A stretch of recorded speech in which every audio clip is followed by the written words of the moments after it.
Hey there, and welcome back to the Smell of Logic channel. I am Ramona, and today's set of Reddit stories.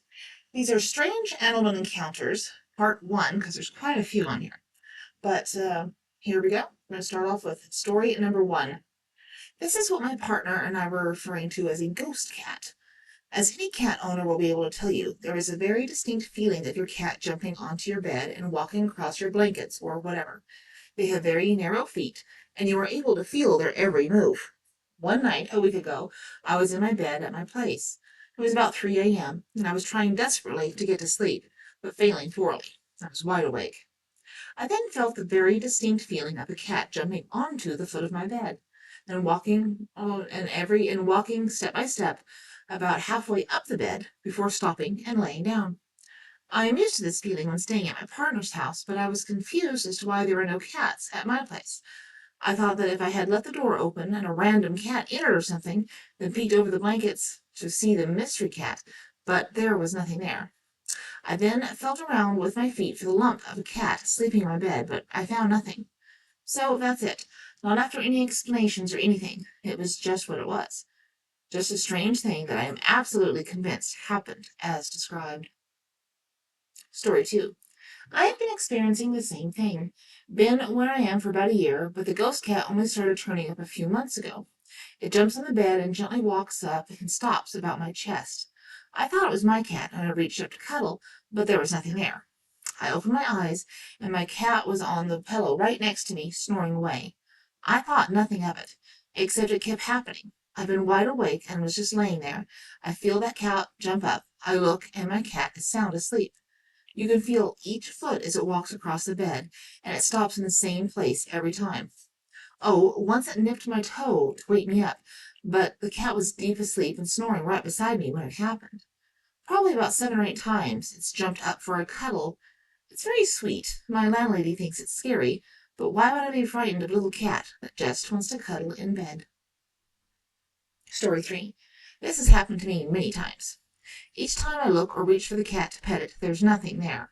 I lost a cat of mine a few years ago, so I attribute it to him now. But this has happened to me prior to losing him also. I'm not sure, but I think that because it's a cat, it doesn't scare me. I've always felt oddly comforted by it. Story 4. I've had this experience on more than one occasion. In 2015, my cat got very sick and very quickly passed away. It was maybe a couple of years afterwards, and living in a different place. I was sleeping in bed and felt the same sensation of a cat walking on the bed, curling up behind my knees. Exactly, this is where my other cat would lay down. I reached out to touch the cat, thinking it was our current cat, but there was nothing there. Another time I was in bed, maybe a couple of years ago, in a different home than the previous experience. But it was the same sensation of a cat waking up, walking up on the bed, and curling up behind my knees. After that experience, I believe that time that it was our cat whom we had put down to old age. There are many times when I think about this, that I will see something out of the corner of my eye, almost like the cat going around a corner or into a different room. Story 5. After losing our dog of 10 years, we would hear his nails on the hardwood floors at night. The activity seems to have died down, but for a while we would all individually hear it. Story 6. I am also experiencing a ghost cat. I see it out of the corner of my eye. I do have a cat, a tabby, but many instances where I see him touch my leg or hear him around me, and he's asleep in the other room. My partner and I have seen it and felt it. I see it most often as I am home all the time. I usually only see its back end, its tail, its back legs, if it's walking away, behind a wall or up the stairs. I follow it thinking it's my cat, so I'm just nosing and see what he's up to, but it's not him. He's somewhere totally different. I have never lost a cat in my life, so a past pet isn't possible. I want to give some backstory to the house I'm in. It's an old miner's house split into a duplex. When we first moved in, we already thought it was haunted because the cabinets that would open and the lights would be on when we knew we had closed and turned them off. I've also had instances where the oven will be on. I will occasionally see a very tall shadow in the house, just kind of moping around. The best I've seen of him was when I was watching a movie and the scene switched, and for the half of a second of the screen being black, I saw my reflection in the TV and a tall, at least 7-foot tall figure standing next to me staring down at me.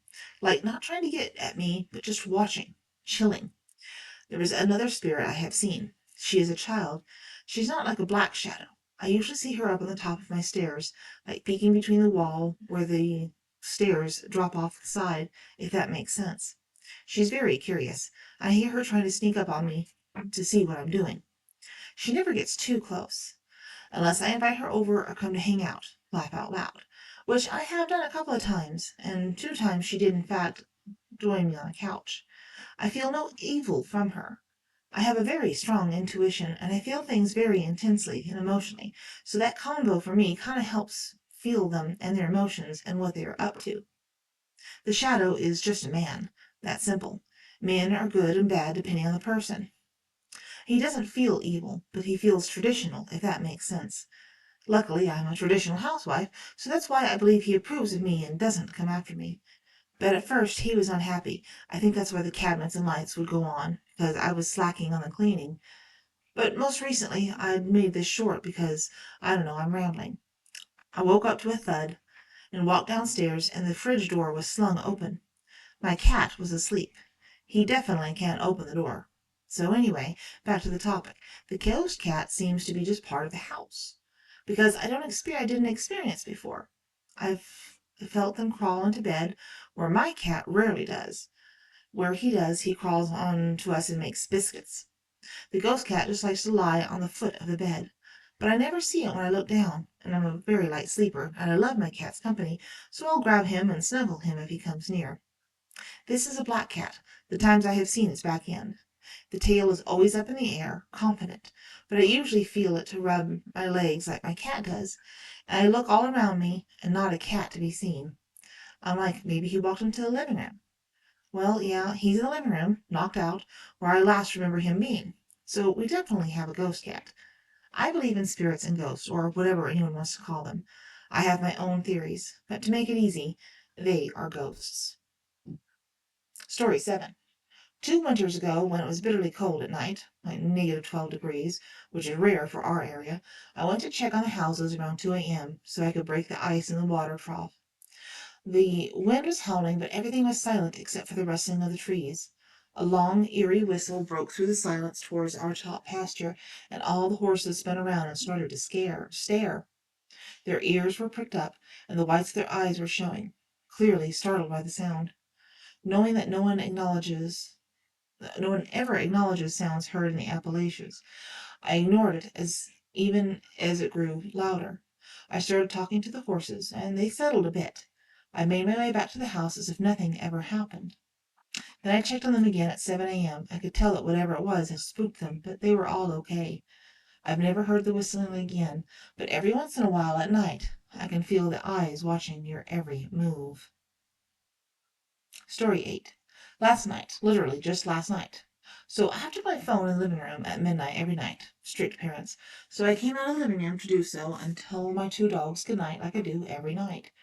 If I don't open my door all the way or shut it behind me, it will open all the way on its own. I don't know why, but it's pretty normal. It's happened since we got this house. My door makes noise when it opens or closes, so I thought the noise I was hearing was my door opening, but I wasn't thinking too much of it. I then go to the kitchen to take my allergy medicine, and I look down to the hall of my room, and my door is completely shut. It is never shut on its own before. I was creeped out, so I went to open the door, and at the moment I did, my TV turned on by itself. That's when one of my dogs perked up and ran to my room. I usually don't allow my dogs in my room because their fur makes me itchy, but this time I was scared enough to let them investigate. I decided to let my dogs sleep in my room because at this point I was scared. The paranormal activity doesn't typically scare me, but this was my room where I sleep. So I called my other dog in there, and both dogs got on the bed. I went back to the kitchen to take my allergy medicine, and that's when one of the dogs ran out of my room. He often doesn't like to be alone in my room, so I attempted to get him back in there when I was ready to go, but he refused. He stood about 10 feet away from the door, growling with his neck hair raised. I was about 3 feet from the door, trying to coax my dog into my room, when a cord in the living room got yanked off the wall. Hard. And my dog took off running and lay in his bed and would not move. Finally, I went to my room, scared as F, and lay down with my other dog, who stayed there. Immediately he curled up on my chest and did not move the whole night as if he were protecting me.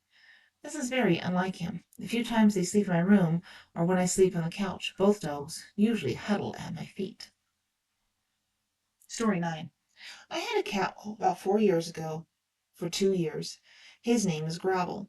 Everything was fine for 6 months, but after 6 months I started to see an identical cat. At first I just shrugged it off, saying it was because it was probably my hallucination or because I was seeing it for 5 seconds. As weeks go by, they become so obvious. I would have Gravel on my lap, and another cat would come and sit on the other end of the couch. Or Gravel would eat, and I would see the other one on my bed. It was impossible for a cat to enter my house if I didn't let it in. I always kept my distance, and Gravel never liked them, so there was this weird energy in the home every time it showed up. One day I decided to stroke the other cat. My cat attacked me immediately, and after weeks he got sick. He had blisters of unknown causes that began to appear on his body. I went to different vets across the district. None of them could tell anything. After some weeks again I started to have blisters too, and other cats started to appear more often, and Gravel got too sick. I thought he was going to end. My dad took him to his workplace. After literally 3 days, he got better. 3 days. He became fat. He became happier. I often visited him, but he always hissed at me. When I got close, he attacked or ran away. He never did anything like that to anyone, and I never saw the other cat. I got fish, and after 4 or 5 days, they ended. Lots of times, animals don't like me. Friends, animals, street animals, they hate me for some reason. Story 10. I had a beautiful young mare that I kept in a barn out of friends. There was a narrow path down the side of the barn in the grazing pasture. There was a steep drop on the other side of the path into the woods. She was basically an oversized golden retriever of a horse, and I would just call or whistle and she'd come up. I did it dozens of times, and we just strolled to the barn. One day she came up like usual, and as we were on the path, she took her big head and shoved me right off the path into the trees. I managed to grab a small tree to keep from falling. Just past her pasture, someone had not secured one of the stallions. What I didn't know is that he was running them full speed towards the path. After she pushed me, she stayed planted where they would have rushed past. At least a dozen horses. If she hadn't have pushed me, I wouldn't be writing this. So there you go. There's some very interesting, um, scary, paranormal, unusual animal count encounters. I hope you have enjoyed this video. If you did, please leave a like, maybe leave a comment, and go check out another video or two. There's a whole bunch here on the channel. And hope you have enjoyed this. We'll talk to you later. Bye.